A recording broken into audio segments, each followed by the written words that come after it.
அதுக்கப்புறம் அங்கிருந்து தப்பிக்கிறதுக்காக ஓடும்போது நம்ம ஸ்டீஃபன் ஹாக்கிங் மேல விழுந்து ஸ்டீஃபன் ஹாக்கிங் அங்கிருந்து பறந்து போய் ஏன் கொடுக்கல மண்டையை விட்டுறாரு. அங்க மண்டையை விட்டுனா அங்க இருக்க தேனி எல்லாமே நம்ம ஸ்கூல்ல இருக்க எல்லாருமே புடுங்கு புடுங்கு புடுங்கிருது. நம்ம ஹீரோ பண்ண ஒரு மிஸ்டேக்னால மொத்த ஸ்கூலையுமே ஒரு ரண கூட மாத்தி விட்டாப்ல.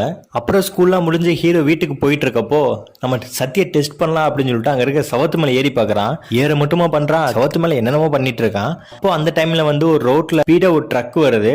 அந்த ட்ரக் வந்து ஒரு கிளவியை ஏத்த போது அந்த கிளவியை காப்பாற்றும் அப்படின்னா நம்ம ஹீரோ போய் அந்த கிளவியை தள்ளி விட்டுறான். தள்ளி விட்டு வந்து ட்ரக் வந்து ஹீரோ ஏத்திருது. ஹீரோ ஏத்தின ட்ரக் வந்து நஞ்சு போயிருது. அப்போ அங்க இருக்கவங்களாம் வந்து நீங்க அந்த கிளவியை காப்பாத்திட்டீங்க அப்படின்னு ஹீரோட சொல்ல எங்கடா அந்த கிளவி ஹீரோ தேடுறான். பார்த்தா அந்த கிளவி ஒரு மிஷினுக்குள்ள போய் மாட்டிக்கிச்சு. கிளவி மட்டும் மிஷினுக்குள்ள போலீங்க, அந்த நாயும் கூட சேர்ந்து போயிட்டு இருக்கு. அப்போ வீட்டுல நம்ம தாத்தாவும் ஃப்ரெண்டும் சவுத்துல மிஷினை வச்சு ஆணி அடிச்சிட்டு இருக்காங்க. அப்போ நம்ம ஹீரோ உள்ள வர தாத்தா தெரியாம ஹீரோ பார்த்து சுட்டு வர்றாப்புல. சுட்டோடனே நம்ம ஹீரோ வந்து ஆணையை கரெக்டா கை கேட்ச் பிடிச்சிடறான். அதை பார்த்த தாத்தா வந்து எப்படா பிடிச்சா இரு டெஸ்ட் பண்ற அப்படின்னு சொல்லிட்டு பக்கத்துல இருந்த நம்ம ஃப்ரெண்டோட கையில வந்து அடிச்சிடறாப்புல.